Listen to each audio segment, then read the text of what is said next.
La méconnaissance du code de la route peut être désastreuse, voire même fatale pour celui qui l'ignore. Dans le souci donc de préserver la vie de leurs chauffeurs ainsi que de la sécurité du personnel, l'université Joseph Kizerbo a initié un atelier de formation au profit de ses chauffeurs. Cette formation a été voulue pour faire face aux défis du moment. Le conducteur en zone d'insécurité. C'est une question que nous prenons très au sérieux.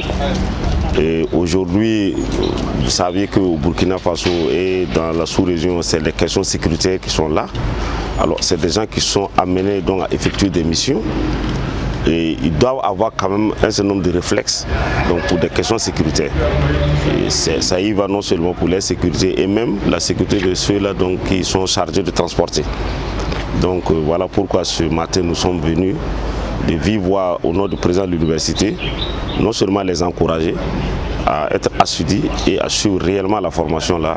Piloté par le cabinet de conseil en ressources humaines et accompagnement stratégique des entreprises Human Project Group, cette formation fut une occasion pour les chauffeurs de s'imprégner de manière pratique des comportements à adopter en cas de prise d'otages, d'attaques terroristes, mais aussi lors d'un contrôle routier. Généralement, les fonds rouges et surtout il y a des véhicules que les autocollants sont tellement visibles et qui relèvent de la fonction publique.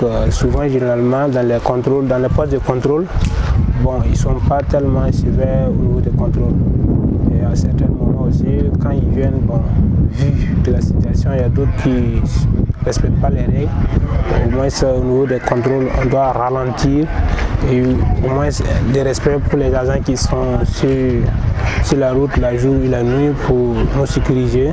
Nous, au moins les chauffeurs, nous devrons avoir un respect minimum envers eux. Et en cas de contrôle, en cas de poste de contrôle, on doit toujours ralentir et continuer notre chemin. Voilà. Et on a assisté à une démonstration en cas d'un enlèvement. Et on a pris le véhicule et les groupes armés nous ont arrêtés. Un enlèvement, mais si c'est moi qu'on a enlevé, en tout cas, moi, je ne fais que suivre leurs conditions, ni les mentir, obéir à tout ce qu'on me demande de faire. Oui, pour la simple raison que les universitaires sont appelés à se déplacer fréquemment à travers tout le pays pour leurs activités, que ce soit les activités de chercheurs, que ce soit les jonctions avec les autres universités, que ce soit les déplacements avec les étudiants pour des formations ou des déplacements, voire même dans les pays étrangers. À cause de ces déplacements et eu égard à la situation actuelle où la sécurité et l'insécurité est généralisée, il importe que les chauffeurs aient comme formation l'attitude adoptée pour minimiser, soit pour éviter les problèmes. Servi de cadre pour revenir sur des notions de base telles que le code de la route et l'entretien d'un véhicule, cette formation s'est déroulée du 5 au 8 décembre 2022. Et maintenant, ils savent qu'est-ce qu'il faut, quelles précautions il faut prendre, leur manière de conduire, de se comporter. Et quand bien même il va avoir un problème, au niveau du secourisme, ils ont le b.a.-ba pour intervenir. C'est-à-dire qu'en cas d'accident, en cas de difficulté, ils peuvent secourir. Même les précautions à domicile, ils peuvent secourir.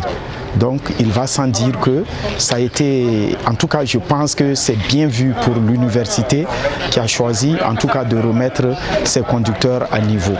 Voilà, ça va relever leur manière de faire, ça va augmenter leur capacité de travail, leur capacité professionnelle. En un mot, je pense que ça va permettre à l'université d'atteindre ses objectifs. Au terme de ces 4 jours de renforcement de capacité, ce sont des participants qui repartent heureux. Merci, vraiment nous avons appris pas mal de choses et qui nous sont vraiment été bénéfiques. Nous avons parlé sur la sécurité lors des déplacements ainsi que les préventions et également sur le secourisme, vraiment qui nous sont bénéfiques et nous espérons vraiment les mettre en pratique. Tout est bien qui finit bien. Cette fin de formation a donné lieu à une séance de remise d'attestation de participation. Boama TV, l'autre télé by Pro Org.